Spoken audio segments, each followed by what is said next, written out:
Like Prime once said, look good, feel good, play good. And you know you that boy when a motherfucking offensive coordinator game plan for your ass, I mean you're a true certified lockdown corner. I know it was hell trying to lock up the ABs, the Megatrons, the Julios of the world on a consistent basis. But goddamn it, these five corners did it at a high level each and every week. Today we're talking about the top five corners of the 2010 era. Hey, do me a favor, hit that subscribe button, hit that like button, and make sure you drop your comments below.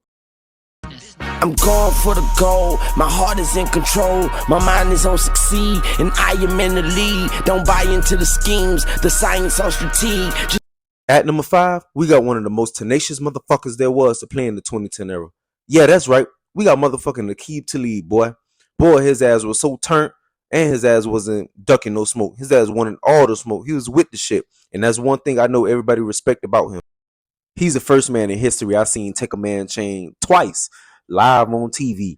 Man had that man crying like Red did on Friday when Debo took his damn chain. Man, how you let your chain get snatched twice? Also, what definitely separated him from the other corners, when he wasn't scared to step up in that paint. Man, that boy squared up in the middle of the game. You ain't never see that before. Enough about him being a bully. Enough about him taking people's chains and making people cry.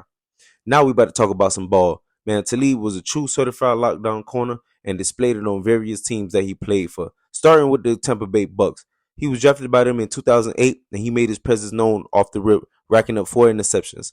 Yeah, I said he was drafted in 08, but he didn't really make his mark in the league until the 2010 era, and he definitely was putting on the show. In his 4 years that he was with the Bucks, from 08 to 2012, he racked up 17 picks. That's the definition of locking that shit up. And if you believe in your training, you get those results. As I mentioned, he played for various teams, the Pats being one of them. In his brief stint with Pats, man, he locked that shit up, still held this side of the town down, tallying 5 picks, taking one of them to the crib. That's one thing about Talib game I miss watching, him taking picks back to the crib. Is it safe to say that he's the true Mr. Pick Six? I know Zonk called himself that, but is Talib that? But we're going to get into that a little later. He turned up even harder when he got to the Broncos, as he was the glue for that no-fly zone secondary, locking down your favorite receivers week in and week out, putting on a clinic. The 5-time Pro Bowler, All-Pro, and the Super Bowl champ DB, man, Talib was hell for these receivers, locking them up, man, playing the ball, doing everything that a corner's supposed to do at an extraordinary rate. You know his black forces wearing ass don't care about nothing. They hit the GOAT like that as he's headed out of bounds. Boy, that tell you everything you need to know. He ain't scared to pull up in the run game and get him no face. Talib is the only player in NFL history to have 11 career pick sixes in the league, man. No other corner have done it. That's why I posed that question. Is he the true Mr. Pick Six? Because Zont like to call himself that. Y'all let me know in the comments what y'all think. But man, to have 11 career pick sixes, that tell you that you could definitely take that pill back to the crib.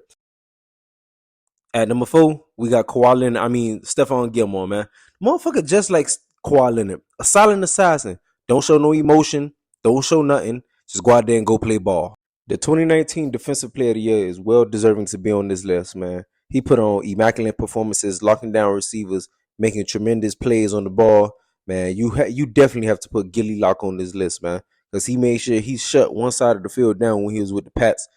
He was underrated when he started his career with the Bills too back in 2012, locking down receivers, making plays on the ball, and getting the ball back for the offense. With 31 career picks under his belt, the 5-time Pro Bowler, 2-time All-Pro, and the Super Bowl champ definitely had offensive coordinators stand up at night game planning for him. That's how much of a game changer he was. He also had receivers about to blow a head gasket as well, how he was able to run stride for stride with them, blanketing them, locking them up. He was so technical sound, receivers would be pissed because they couldn't beat him. He just plays technique, go book him, and make plays on the ball. Try me with a sorry receiver like Crabtree. That's the result you're going to get. Don't you ever talk about me. Who was talking about you? Crabtree, don't you open your mouth about the best. At number 3, we got my boy Sherm. This may shock a couple people. I understand, I know. But just know these last 3 players, they're interchangeable. It's all up to your preference and who you like and who you want as your top 5 corners of the 2010s. But boy, oh boy, Sherm was that man. If you still following along, you still listening, you still watching, hey, hit that subscribe button, hit that like button, and hit that notification bell so you guys can know when this good content do drop. But back to this great content. The 5-time Pro Bowler, 3-time All-Pro, and a Super Bowl champ.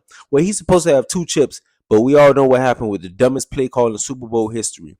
But nonetheless, Sherman is the first ballot Hall of Famer, locking up receivers week in and week out throughout his career.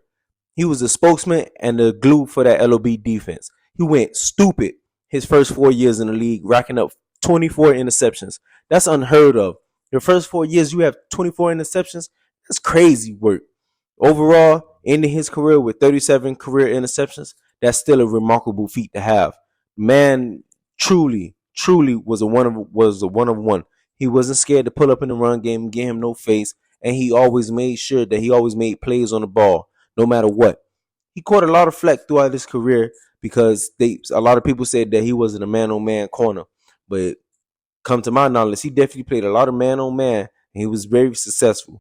As I mentioned earlier, Sherman was a one-on-one. He was one of the most polarizing corners there was of the 2010s. By letting receivers know, you sorry, you weak, you this, you that. Man, they don't make them like that no more. You're not strong enough. You need to lift a little more. You're sorry. It's a waste of my time. It's a waste of my time. It's a waste of time out here. We all know the standard is the standard. And boy, prime Pat P, definitely was the standard for a lot of corners because he held it down in the 2010s. The 8-time Pro Bowler, 3-time All-Pro, and a member of the 2010 All-Decade team definitely held up his end of the bargain when it came to playing these prolific receivers of the 2010s. The D-Hops, the A.J. Greens, the Megatrons, the A.B.s of the world. Pat P definitely held up his own. What was so fascinating about Pat P, he was primarily a man-to-man corner, but he'll switch it up from time to time and play off man and still go out there and go get jiggy and book him and do what he need to do and hold down his side of town. Man, Pat P was a one-on-one as well. Definitely big, fast, strong, and was an athlete. He a Florida boy. That's what we do. We athletes now. As Pat P started making a lot more plays on the ball consistently throughout his career, he started gaining a lot of traction and a lot of attention from people comparing him to Deion Sanders, the way he was able to get the ball back for the offense, make plays on the ball, take away the best receiver on the team each and every week, and go book him and be special in the return game.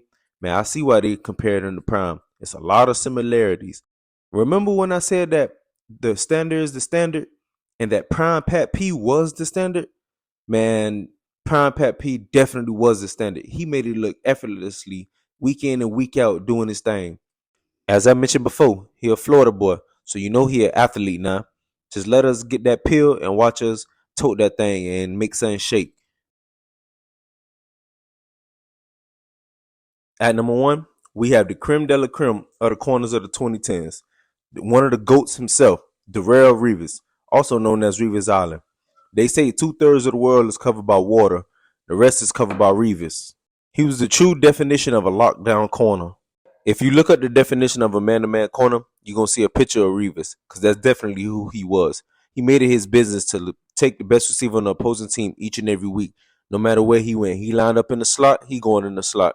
He lined up at running back, he lined up as a linebacker. No matter where he went, he made it known that he's going to lock up the best receiver each and every week, and that's definitely what he did.